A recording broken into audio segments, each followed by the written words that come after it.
श्लोक न तत्र सन्ति राजानः ये न सन्ति जिजीविषवः जिजीविषव एव तु नित्यं शास्त्रेषु पंडिताः। महाभारत आदि पर्व। अनुवाद। जो राजा जीवन की इच्छा नहीं रखते वे वास्तव में राजा नहीं होते। केवल वही सच्चे राजा हैं जो सदैव ज्ञान और शास्त्रों में निपुण होते हैं तथा राज्य के कल्याण हेतु जीना चाहते हैं। कथा राजधर्म का प्रारंभ। महाभारत के आदि पर्व में यह बताया गया है कि एक सच्चे राजा की पहचान क्या होती है।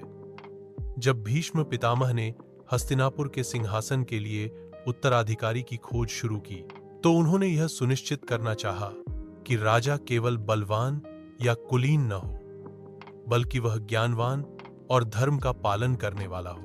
राजा शांतनु के दो पुत्र थे, भीष्म जिन्होंने व्रत के कारण राजगद्दी नहीं ली और विचित्रवीर्य की असमय मृत्यु हो जाने के बाद हस्तिनापुर में उत्तराधिकारी का संकट उत्पन्न हुआ।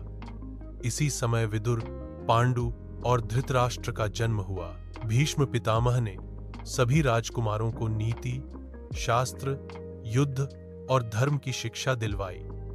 उन्होंने कहा, राजा वही होता है जो प्रजा की भलाई के लिए जिए, जो धर्म का मार्ग अपनाए और स्वयं को सबसे पहले नहीं बल्कि सबसे अंतिम माने। इस श्लोक के माध्यम से व्यास जी ने यह स्पष्ट किया कि राजा बनना कोई पद नहीं बल्कि जिम्मेदारी है।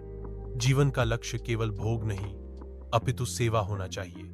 इस प्रकार महाभारत की यह शिक्षा आज भी प्रासंगिक है कि कोई भी नेता, शासक या जिम्मेदार व्यक्ति केवल अधिकार से नहीं बल्कि अपने ज्ञान, नीति और सेवा भाव से बड़ा बनता है।